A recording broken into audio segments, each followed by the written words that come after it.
We've had 24 hours to let the Santiago Espinal trade marinate, and we're going to break down the real reason as to why the Blue Jays made the move and the implications going forward. So we'll have that and much more in this episode of Jays Digest.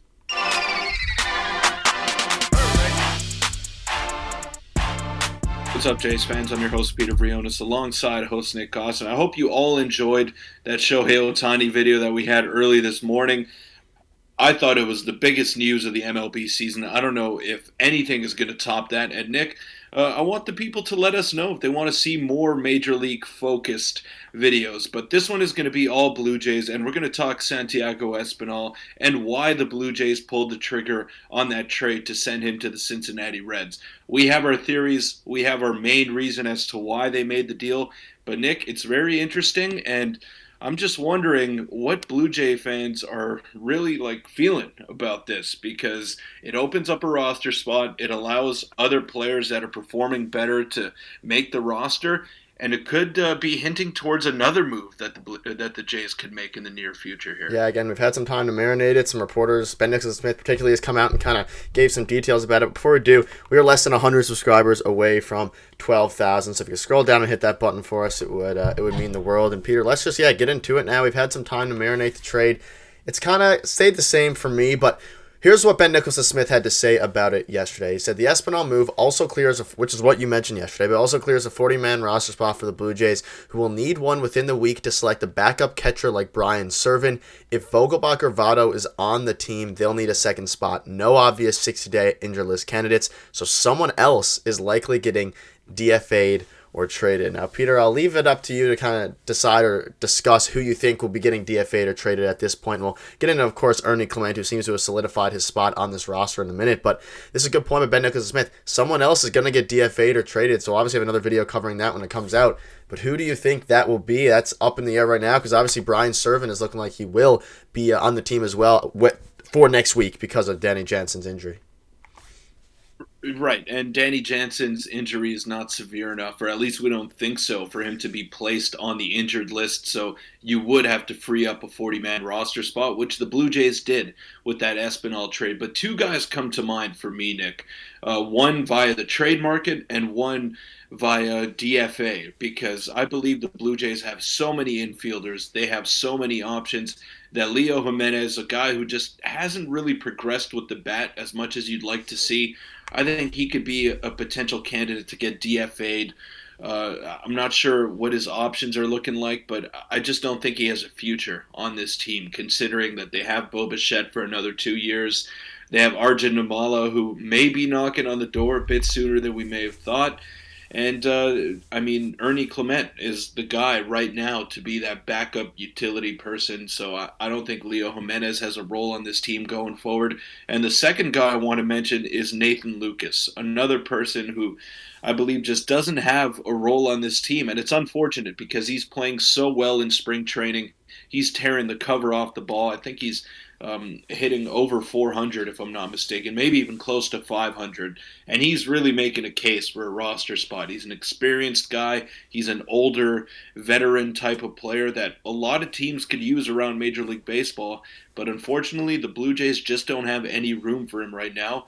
But he does have trade value because he has been playing so well, and he was great last year in AAA with the Bisons. Yeah, those are two guys, and there's no room. Nathan Lucas obviously made the team to start last season, but it doesn't look like there's going to be much room for him going forward on the team. And you mentioned the Danny Jansen thing. Interesting point is if Jansen is really out for only 2 weeks, the Jays could use IKF as the catcher and throw Clement at third and let Kirk handle a heavier workload for 2 weeks. So a bit of a funny, possible. I think IKF has played catcher before, but it's going to be interesting to see what they do with that catcher position. I think, again, the most likely outcome here is that they select Brian Serven and then they trade maybe Leo Jimenez, who has some value. He's not quite the prospect he used to be. He kind of was on a bit of a downturn. But, we look at the trade and they didn't get too much out of it at all, really, regarding value, but it opens up the spot for Ernie Clement. And Keegan Matheson had this to say about Ernie. He said, Ernie has changed the structure of the Blue Jays' infield depth this spring. Now it looks like he's earned an extended run with the big league club. And there are prospects like Martinez, and you just mentioned Jimenez, Barger, and Palmaggiani will push eventually, but full credit here to Clement for the great camp. And Clement is going to make the team. At least all signs point to that.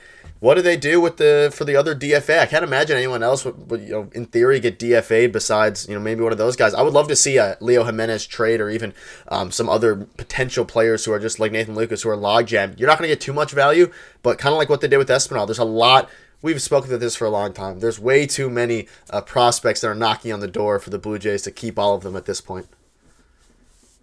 Right. And for Leo Jimenez, I just don't think a trade is possible. His trade value sinks a little bit because he is on the 40-man roster, and you would have to put him on your own if you're acquiring him. So it's a bit of a tricky situation for the Blue Jays in regards to trading Leo Jimenez.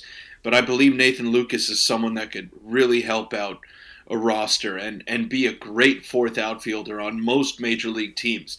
The problem with the Blue Jays is that they have two lefties in the outfield already in Dalton Varsho and Kevin Kiermaier. So if you were going to have a fourth outfielder, it's probably going to be someone that hits from the right side and hits well against left-handed pitching. The Blue Jays are just not in a position right now, considering all the playing time that has to go around to give that final roster spot to Nathan Lucas and allow him to be the fourth outfielder, because where is he going to play and how much is he going to play? Like, those are questions that you have to ask yourself if you're the Blue Jays front office.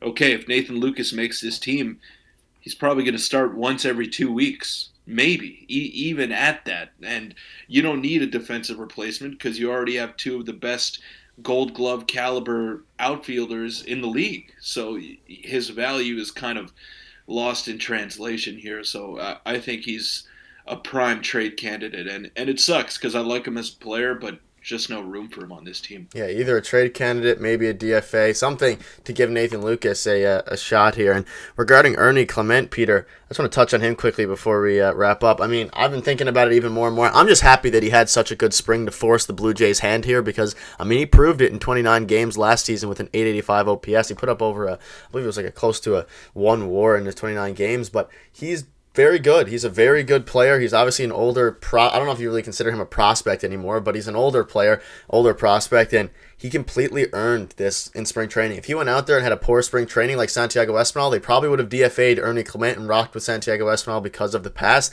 But he completely just went out there and, I mean, I'm excited to see what he can do. We saw him when Bo Bichette was injured last year. He helped sustain the Blue Jays and allowed them to get a few wins in Bo Bichette's absence by hitting very well, and he held his own at defense at short as well. So he's now the backup shortstop for at least the immediate future for Bo Bichette, and he can play other positions as well. Though I could maybe against lefties he goes into left field or right field wherever he's more comfortable, depending on how he's hitting. And I don't know, it gives him a lot of versatility. And Espinal can't really play the outfield. They're starting to give Ernie Clement some jobs there, and it was kind of writing on the wall when they started him at left field. Literally, I think it was yesterday, the day of the trade before it happened, or the day before, whatever it was.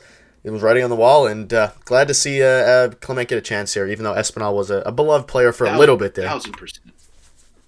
1,000% he earned this opportunity. And one more quick thing before we wrap up here. I mean, his versatility, you could just see it in the far right of that chart over there. He played multiple positions last year, and in those 29 games, if it wasn't for Ernie Clement, the Blue Jays may have missed the playoffs because Bo Bichette missed a couple of weeks with that knee injury, and we were all like saying, okay, this is it. Like, the season's over. The Bo Bichette is the only guy hitting on this team right now.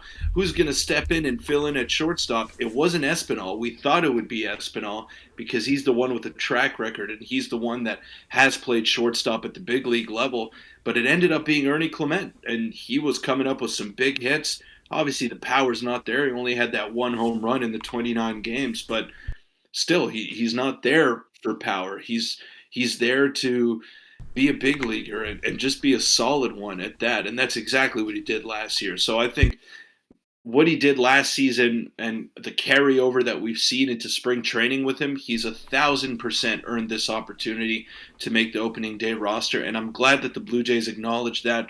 I mean, it doesn't take a genius to figure out that Ernie Clement was lighting the world on fire so far in spring. But, I mean, it was a tough decision because Espinal's been here. He was an all-star in the first half of that 2022 season, and it's tough to let go of a guy like that. who you've invested a lot in and you thought would be a big part of your future, but it had to be done. There was no more room for Espinal on this roster, and Ernie Clement is 1,000% the choice to make the team and be a valuable contributor as well. And now Ernie Clement has the chance to potentially be a valuable asset over the next few years. He's only 27 years old. Still has some.